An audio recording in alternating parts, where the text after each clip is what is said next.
અમદાવાદમાં 10 દિવસમાં 8 સ્થળે ભૂવા પડ્યા। એએમસી દ્વારા વારંવાર રોડ નીચે ગેસ ઉત્પન્ન થવાથી દબાણ સર્જાતું હોવાની દલીલો આપવામાં આવે છે।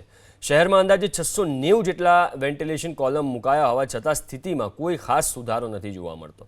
ગત વર્ષે એએમસીએ ડ્રેનેજ અને ઇન્ફ્રાસ્ટ્રક્ચર રિહેબિલિટેશન પાછળ અંદાજે 120 કરોડ રૂપિયાનો ખર્ચ કર્યો હોવાનો દાવો કર્યો હતો, છતાં શહેરમાં બ્રેકડાઉનની ઘટનાઓ સતત સામે આવી રહી છે। ચોમાસા પહેલા 10 જેટલા સ્થળોએ રોડ બેસી જવાની ઘટનાઓ સામે આવતા આગામી વરસાદી સિઝનમાં સ્થિતિ વધુ જોખમી બનવાની શક્યતા વ્યક્ત કરાઈ રહી છે।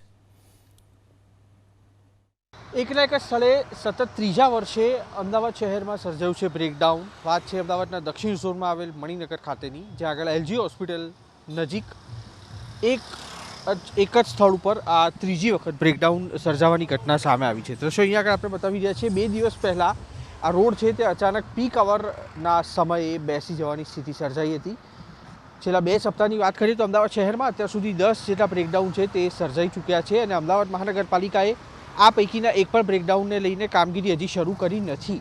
ચોમાસા પહેલાં જે પ્રી મોન્સૂન એક્ટિવિટીની કામગીરીઓ શરૂ કરવામાં આવતી હોય છે અને તેને ચોમાસાના 15 દિવસ પહેલાં બંધ કરવામાં આવતી હોય છે, પરંતુ અમદાવાદમાં આ વર્ષે પરિસ્થિતિ એ પ્રકારની છે કે ચોમાસા બાદ થતા બ્રેકડાઉન છે તે ચોમાસા પહેલાં થવાના શરૂ થઈ ચૂક્યા છે। 120 કરોડનો ખર્ચો અમદાવાદ શહેરમાં ડ્રેનેજ રિહેબિલિટેશન માટે કરવામાં આવ્યો, પરંતુ તેની સામે હજી ચોમાસું શરૂ નથી થયું। માત્ર એક વખત કમોસમી વરસાદ પડ્યો અને તે દરમિયાન તેની આસપાસ અમદાવાદ શહેરમાં અલગ અલગ સ્થળો પર રોડ બેસી જવાની ઘટના સામે આવી છે।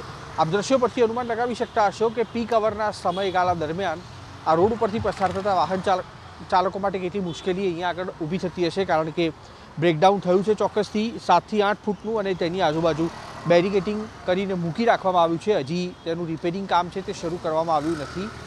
સેન્ટ્રલ વર્ચ પણ રોડ ઉપર નથી, જેના કારણે આ રોડ છે તેમાં ફૂટપાથ ન હોવાના કારણે અલગ અલગ દિશામાં જતા વાહનો છે તે અને તેમાં વચ્ચોવચ્ચ ઊભું થયેલું બ્રેકડાઉન છે તે અમદાવાદ શહેરના નાગરિકો માટે ચોમાસા પહેલાં મુસીબત લઈને આવ્યું છે। કેમેરામેન અજય પાંડે સાથે કુશાંક સોની, એબીપી અસ્મિતા, અમદાવાદ।